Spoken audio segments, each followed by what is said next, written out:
Bien, buenas tardes, amigos y amigas. Muchas gracias por acompañarnos hoy aquí. Ese agradecimiento de una manera singular a todos los ponentes y también a María Luisa Carcero, que una vez más ha desplegado la acreditada capacidad que tiene reconocida de coordinación y de trabajo para montar unas jornadas en relación a la gestión inteligente del territorio, es decir, al buen gobierno del territorio, entendido territorio como algo pues inelástico, irreproducible, no renovable, frágil y además y sobre todo estratégico, frente a la concepción de los que entienden el territorio como un mero soporte para actividades residenciales o viarias o productivas, ¿no? Que siempre trae además como consecuencia pues una invasión masiva y unas actuaciones indiscriminadas que tiene costes evidentes. Por eso, esas dos concepciones ya de la idea misma del territorio deben estar permanentemente en el debate político, ¿no? En formar parte integral y eminente de este debate. Porque la mala gestión, el desgobierno territorial, pues supone inexorablemente grandes beneficios privados a corto plazo, seguido de enormes costes públicos a largo plazo. Costes públicos en términos económicos, paisajísticos, ecológicos o de pérdida de elementos pues, simbólicos, culturales o patrimoniales, ¿no? Y eso es algo sobre lo que permanentemente hay que reflexionar. Es más, esa tensión que ha existido siempre entre la planificación territorial y el mercado, y que en este momento se piensa que se puede bascular hacia la planificación por el hecho mismo de que hay mayor conciencia ambiental en la ciudadanía, hay que contraponerla por el hecho de que vivimos en el paradigma del mercado como asignador eficiente de los recursos. No siempre es así, los mercados son muy imperfectos, incluso uno que se tenía como perfecto, como es el caso del mercado financiero, pues estamos viviendo lo que estamos viviendo, ¿no? Pero como hay quien piensa que eso sigue igual, quizá, y en el caso concreto del territorio, y más concreto todavía del suelo, habría que echar un poco la vista atrás, y no muy lejos, a 1997, porque entonces hubo una sentencia del Tribunal Constitucional que fue una especie de tifón jurídico, se llevó por delante el derecho urbanístico español y aquel vacío fue aprovechado políticamente por un gobierno, en este caso por un gobierno de la derecha, para promover una ley de régimen jurídico y valoración que es una ley eminentemente liberalizadora del suelo, que eliminó muchas restricciones y muchas cautelas y que trajo como consecuencia que se incrementara pues el suelo urbanizable en este país. Interesa la reflexión porque cuando hablamos de la burbuja no exactamente la financiera, de la burbuja propia, de la inmobiliaria, solemos atribuirla, y con razón, a que en este país hubo durante muchos años crédito abundante y barato por nuestra pertenencia a la moneda única. Pero era también una condición necesaria que existiera suelo urbanizable en fin, en cantidades elevadísimas, como efectivamente fue así.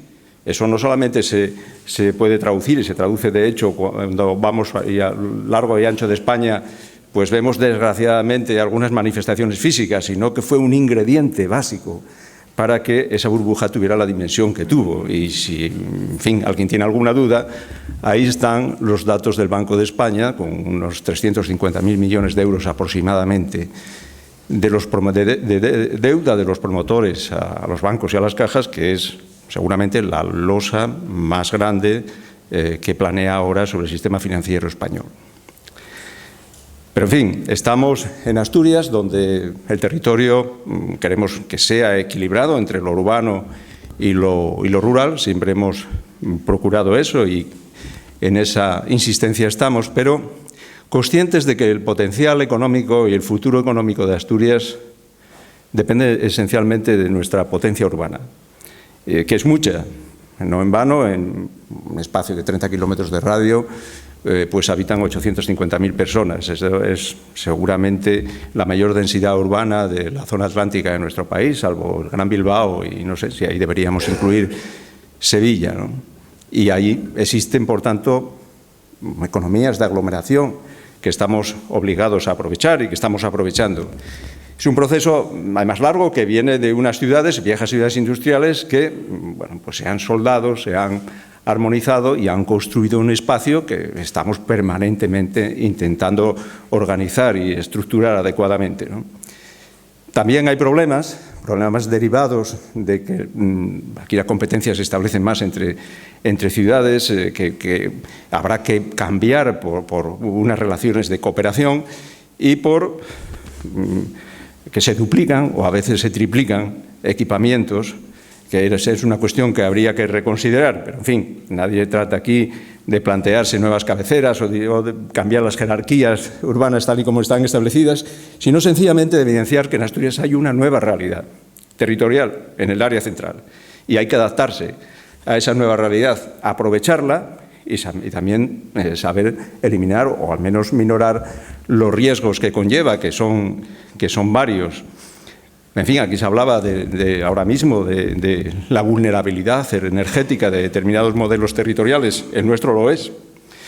Y lo es porque en el paso del distrito industrial a la realidad actual, pues se ha producido una dispersión de lo que son las instalaciones productivas en el conjunto del área central, de tal manera que eso disocia el lugar de residencia del lugar donde se trabaja y da lugar a unos flujos enormes. Es decir, en Asturias se trabaja en un sitio, se vive en otro y se adquieren bienes y servicios en un tercero.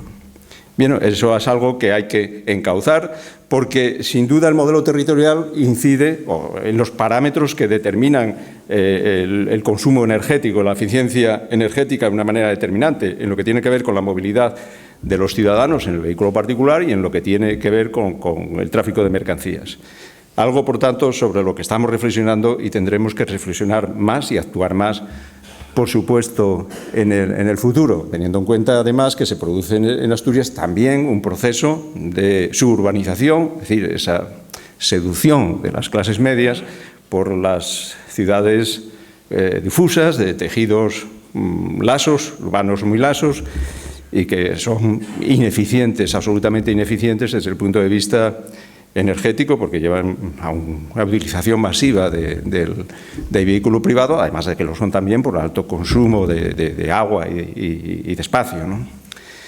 Pero que también tienen que ver, y mucho, con la cohesión social. Es decir, el territorio está vinculado, naturalmente, a la eficiencia energética y a la economía, pero también está conectado con el modelo de sociedad.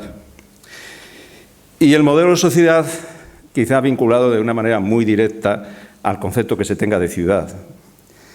Es decir, quizá hoy el antagonismo ideológico se exprese de manera más evidente que en otras etapas a través del imaginario urbano, ¿no? Es decir, que cada fuerza política pues, se plantea un modelo de ciudad que determina también el modelo de sociedad que está en juego, ¿no? Nosotros, los socialistas, siempre hemos pensado, y yo creo que todo el mundo, todas las fuerzas políticas ahora piensan la ciudad como un lugar de innovación, no solo económica, sino también cultural. Pero hay más porque la ciudad es también un lugar donde se da la soledad, se da el desarraigo, la desprotección, es decir, todas las patologías de la modernidad están ahí. La urbanidad es, o la ciudad, un lugar en el que se encuentran los extraños, los diferentes, y además nadie reprocha a otro esa extrañeza. La ciudad compacta es un sitio en el que hay unas diferencias muy grandes a veces desde el punto de vista cultural, económico y social, y se vive con naturalidad esa promiscuidad, ¿no? Y genera una cierta integración. Lo que estamos viviendo es otra cosa, es esas ciudades homogéneas, a veces incluso con sus sistemas de vigilancia y de seguridad, que son una especie de ciudad en la ciudad, o son, si se quiere, una privatización de la ciudad, o esos archipiélagos que uno ve cuando llega a Madrid, por ejemplo, que se van como desvinculando del centro hasta ser casi una ciudad sin ciudad, ¿no? Bien, todo eso pues anula la capacidad integradora, unificadora que tiene la ciudad compacta, ¿no? Eso, desde el punto de vista social, es algo que hay que analizar, porque es una ciudad que no produce ciudadanía. Y esos